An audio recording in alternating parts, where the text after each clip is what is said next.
Assalamualaikum warahmatullahi wabarakatuh. Paman, dimanapun Anda berada, semoga selalu ada dalam keadaan sehat. Masih bersama saya, Aldi Bom, The Jurnal. Kali ini ada hal yang istimewa yang harus saya sajikan ke publik. Tepatnya ini hari Senin tanggal 7 Juli 2025. Di samping kanan saya ada sosok fenomenal dengan rambut khasnya, panjang, gondrong. Siapa lagi kalau bukan pemborong yang selalu dirugikan. Aduh, saya harus sampaikan beliau ini adalah pengusaha yang memang jatuh. Kalau orang lain mungkin jatuh bangun, ini selalu jatuh dan jatuhnya tersungkur. Saya akan ajak diskusi sama beliau. Seperti apa kisah jatuhnya dia tersungkur itu? Apakah seperti kisah-kisah di sinetron atau seperti apa? Ikuti terus. Saya akan berbincang sama yang bersangkutan. Selamat siang Pak Haji Ian. Ya, selamat siang Pak Aldi Bom. Apa kabar, sehat ya? Alhamdulillah. Ini Pak Haji, saya ingin diskusi. Baik. Saya ramai ini di permukaan tentang ini Pak Haji ini sosoknya kan pengusaha tapi selalu jatuh. Tak pernah mendengar ada hal-hal yang menggembirakan ataupun mendapatkan benefit yang sekian ratus juta atau miliar, tapi selalu ditipu. Apa ini kisahnya? Boleh Pak Haji ceritakan kepada kami? Yang pertama, terima kasih banyak Pak Ali ya. Oke, sudah siap. menyempatkan waktunya nih di sesi diskusi siang ini. Siap. Ya, memang apa yang dikatakan dan disampaikan Pak Ali itu betul sekali Pak. Mungkin sudah nasib dan jodoh saya itu ditipu gitu. Apalagi sekarang katakanlah yang mau memperdaya atau menipu saya itu salah satunya oknum yang berkedudukan di salah satu instansi pemerintahan Pak. Waduh, jadi oknum tersebut itu statusnya berkolerasi dengan kepemerintahan. Betul. ASN kah atau di luar itu, atau hanya dia ini terikat oleh misalkan sekdes ya di pemerintahan desanya. Betul. Misalkan kepala desa atau bendahara desa atau apalah. Salah satunya mungkin seperti itu. Betul. Waduh. Berapa kerugian yang dialami oleh Pak Haji sendiri? Yang pertama itu dari oknum, saya katakan Parno sebenarnya ya. Kalau harus dikatakan, tapi apalah daya harus saya katakan juga kan. Harus dikatakan, cuman kita rahasiakan dulu namanya. Jangan dulu. Siapa tahu dia punya etikat baik kan. Siap. Daripada dia hancur dengan reputasinya, benar. dengan jabatannya. Ya katakanlah seorang oknum kepala desa Pak. Pada waktu itu tahun 2024 saya dimintai dana inden untuk pekerjaan CSR salah satu bank. Waduh. Bank BUMN ya. Diminta inden. Diminta inden Pak. Berapa nilai inden? Mintanya sih awalnya 50 juta. Cuman kan saya waktu itu memang keadaan sedang tidak baik secara finansial ya. Saya kasihlah 20 juta. Oh, 20 juta. Ya. Dengan komitmen akan ngebangun apa itu? Jembatan lingkungan gitu Pak.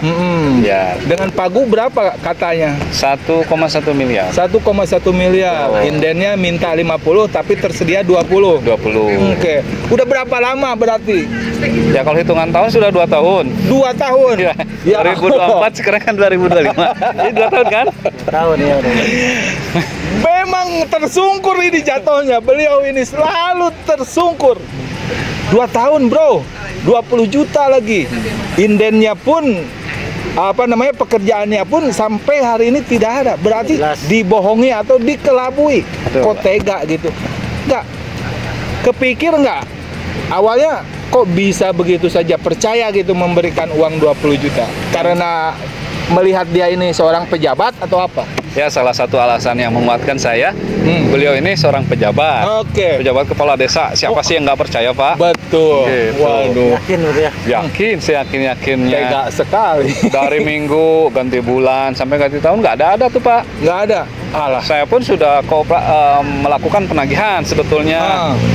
Baik via WhatsApp maupun telepon, sampai saya datang ke rumahnya. Sudah 2 kali datang. Saat ketemu ke rumahnya, apa yang disampaikan? Itu tadi janji. Menjanjikan janji, Pak. Janji manis. Janji manis, Mas.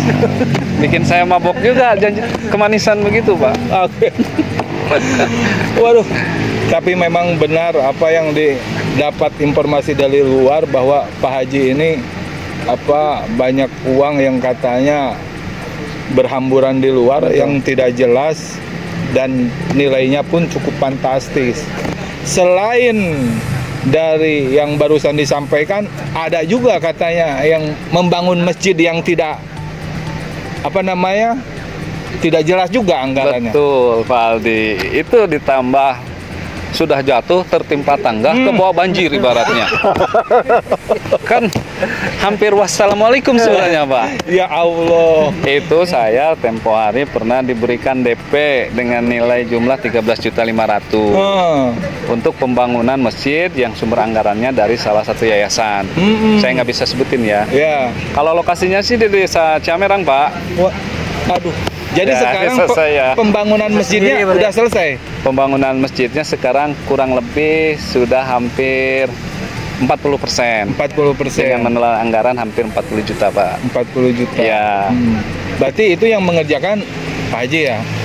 Sebenarnya saya sih hanya suplai material. Suplai material. Sekarang sudah jalan 3 sampai 4 bulan, Pak. Bayangkan.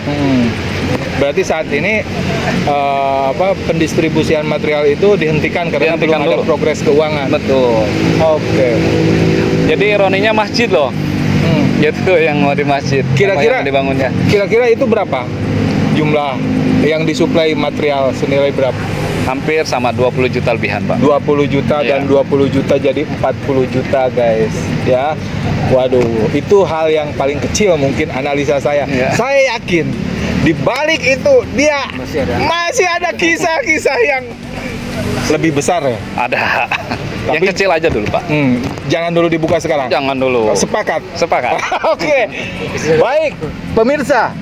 Saya sampaikan kalimat ini untuk mengingatkan. Semoga pihak-pihak terkait punya itikat baik untuk menyelesaikan persoalan bersama Pak Haji Iyad ini. Karena apa?